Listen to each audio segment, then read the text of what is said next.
All right, today we're going to unpack an incredible story. It's an ancient confrontation that happens deep in a forest, and it forces us to wrestle with a question that is, well, as old as time itself. It's this powerful tale about a man, a snake, and a vow that was born from absolute heartbreak.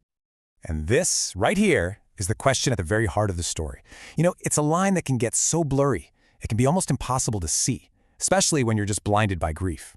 We're going to see how one man is forced to confront this very question when his own personal quest for justice pushes him right to the edge of making a terrible, terrible mistake. So, where does all this rage come from? Well, here it is. This is the vow of a man named Ruru.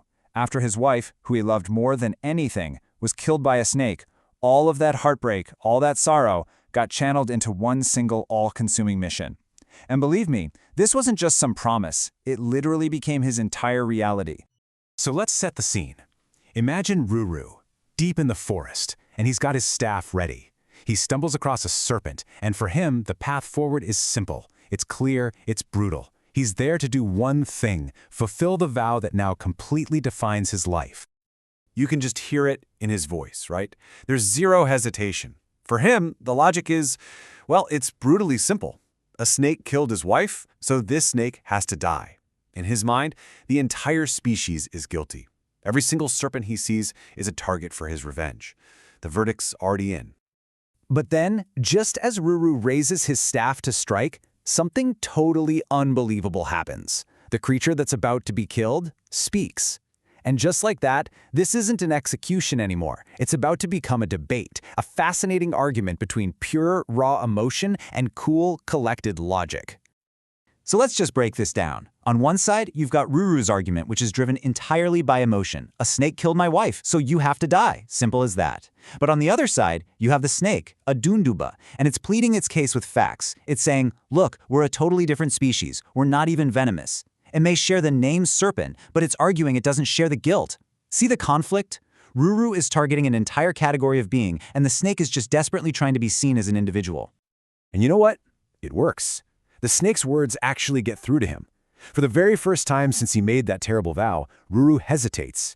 That righteous anger that's been driving him for so long finally starts to crack. And what replaces it? A little flicker of doubt. And then curiosity.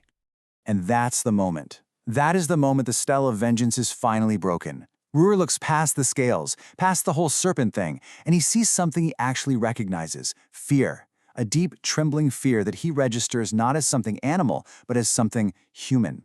It's just an amazing example of how a moment of empathy can slice right through the most hardened rage. So he lowers his staff. The threat is gone, and it's replaced by this incredibly powerful question. Ruru isn't an executioner anymore. Now he's a listener.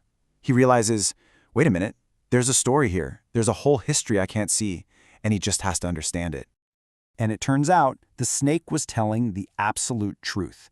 The source material defines the Dundubha exactly as it described itself. It's a creature that gets all the sorrow of being called a serpent, but has none of the venom. Think about that. Ruru's grief had almost led him to commit a horrible injustice, based on nothing more than prejudice.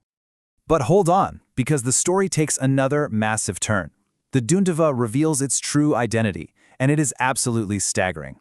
This isn't just an innocent snake. It wasn't even born a snake. He was once a Rishi, a wise sage named Sahasrapat, and he was transformed into this shape by a curse.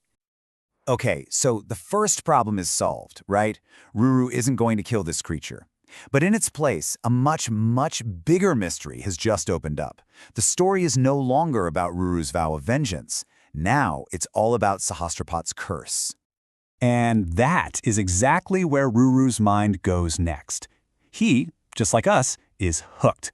He needs to know the story behind this curse.